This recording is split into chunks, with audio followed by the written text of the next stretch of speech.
Primeiro ponto, Oi continua em recuperação judicial. Sim. Tá? O plano que eles vêm desenvolvendo é um plano simples. Não é um plano nada simples. É muito importante a gente ter em mente o seguinte. O que raios é a Oi? A Oi é uma empresa de telecomunicações que surgiu da fusão da Telemar, que os antigos lá, né, o pessoal antigo de mercado de cabeça branca, carinhosamente chamava de Telegang.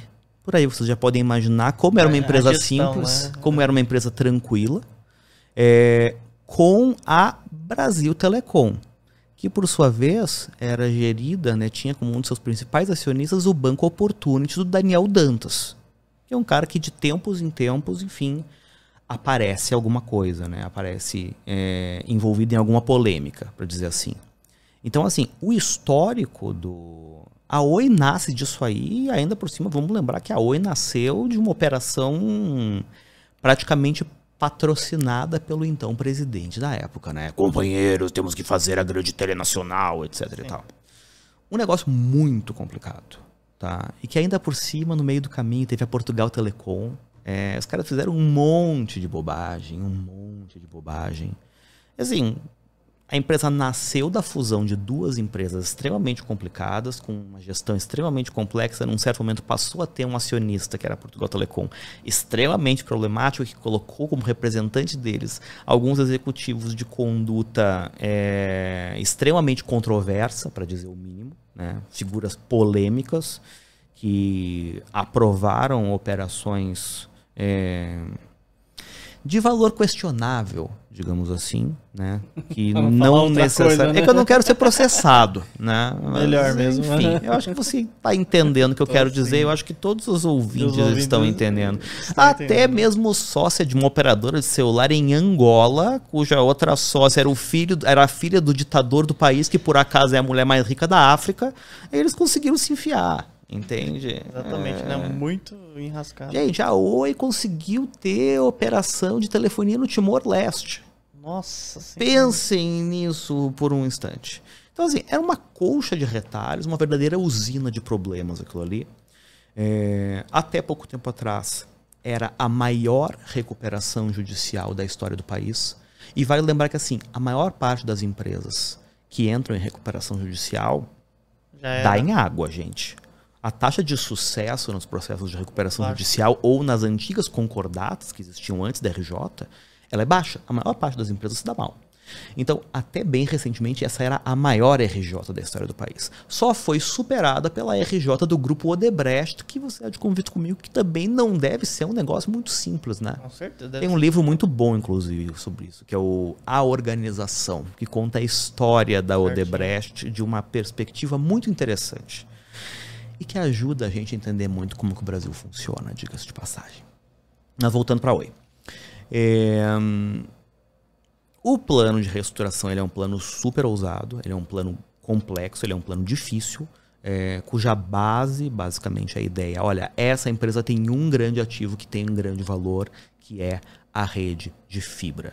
E isso aqui tem um grande potencial, tanto na prestação de serviços para outras empresas de dados, como por exemplo provedores de internet, como também para viabilizar a infraestrutura de telecomunicação para as empresas de telefonia celular, principalmente no âmbito da implantação do 5G. O que a gente viu desde então? Né? Eles vinham investindo para aumentar a fibra, só que assim, queimando caixa. No começo do ano passado eu gravei para a Nord um vídeo que chamava 2020 é o ano do tudo ou nada para a Oi. No qual eu explico, olha, a situação da empresa é essa, tá? Do tipo, a situação não é boa, eles estão queimando caixa dia após dia e eles estão investindo no negócio de fibra. Porque eles acham que isso aqui pode salvar a empresa, só que isso implica em queimar mais caixa ainda. Chegou na metade do ano, eles falaram, cara, não dá. Do tipo, a gente vai ficar sem caixa muito antes desse negócio de fibra virar. O que a gente precisa fazer? Vamos fazer um aditamento, vamos reformular o plano de reestruturação, pegar todos os ativos que a gente puder, vender, passar nos cobre, família vende tudo mesmo, tá? Para levantar dinheiro, para com isso aqui conseguir sustentar essa operação de fibra até esse negócio virar. briga com os credores, discute. Eventualmente, ok, o plano passou, eles começaram a vender lá torres, data centers, a Oi Imóvel, imóveis, foram beneficiados com a mudança lá do marco das telecomunicações, embora isso ainda não tenha tido efeitos práticos, mas eles têm um monte de imóveis relacionados às concessões de telefonia fixa, que eles provavelmente vão poder vender, tá? Que tem a questão lá dos bens reversíveis e não reversíveis da concessão, se é essencial ou não para a prestação de serviço. Na prática tem um monte de coisa que eles vão poder vender, tá? E eles estão avançando bem, tá? Conseguiram fechar a venda de vários ativos, isso aí é um processo super importante para eles, principalmente a Oi Imóvel, que ainda está aguardando a aprovação do CAD, deve sair esse ano. E a própria infraestrutura de fibra eles separaram em outra empresa, que é a Infraco, né, que deve agora, nos próximos dias, inclusive, a gente ter novidades com relação a ela ser capitalizada por um sócio. Tá? O que sobra disso tudo é basicamente o quê? Você tem a Infraco, que é essa empresa de infraestrutura de redes, da qual a Oi vai acabar sendo uma acionista minoritária, eles vão ter provavelmente uns 49% dessa empresa. Essa empresa já opera independentemente, já tem uma estrutura totalmente apartada da própria Oi.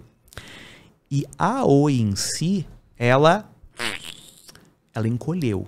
Vai virar só fibra, né? Só uma parte. Ela vai se tornar uma empresa assim, ela vai oferecer dados, voz e principalmente fibra em uma determinada abrangência geográfica do país. Eles vão sair da telefonia móvel, eles muito provavelmente vão sair de TV por assinatura, tá? Já sinalizaram isso aí.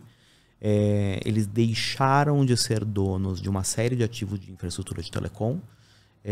Vão ser uma empresa muito mais enxuta, mas o grande valor dessa nova Oi está na participação no Infraco, não é nem nessa operação deles próprios.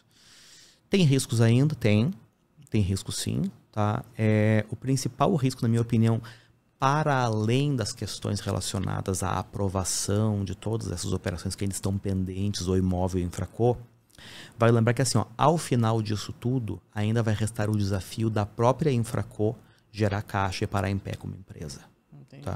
Que isso é uma coisa que ainda precisa se provar. Eles já começaram a assinar os primeiros contratos e tudo mais, mas tem um longo caminho pela frente. E eles entraram em São Paulo agora, né? Eu vi uma notícia que eles estão entrando em São Paulo agora. A Mini Oi, né? O negócio B2C de São Paulo, de São Paulo de dados, eles estão entrando em São Paulo agora. Né? Nesse segundo trimestre, né? A gente já está no segundo trimestre de 21, que bom. Eles devem começar realmente a operação comercial de fibra no estado de São Paulo, que é o filé do mercado de internet de alta velocidade no país. Né? Tem uma densidade grande e tudo mais. Eles têm conseguido resultados muito bons com o negócio de fibra. Mas assim, e o último resultado do quarto trimestre do ano passado, ele foi muito importante, por quê? Porque foi a primeira vez que a queda do faturamento deles associado a serviços de voz, que é um negócio que sinceramente ninguém mais usa. Quem é que fala em telefone hoje em dia, pelo amor de Deus? Isso mesmo, né? Mas já chega aquela coisa desagradável de ficar mandando áudio no WhatsApp, o que dirá ficar falando no telefone. Minha avó fala no telefone, gente.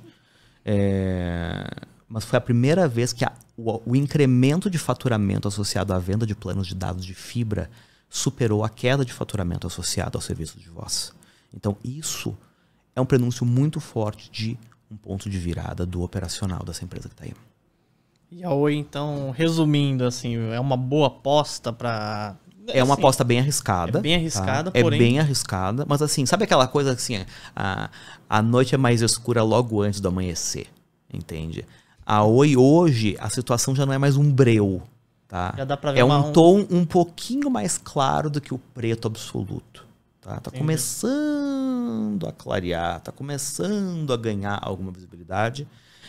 Eu acho que sim, nesses níveis atuais faz sentido, como uma aposta de risco eu tenho na minha carteira pessoal. Eu tenho parte do meu patrimônio em Oi. Então você vê aí, o Ricardo tem Oi, então... Tá na reta. Tá na reta, é skin the game, né? Então você tem que, antes de ficar criticando, procura entender também.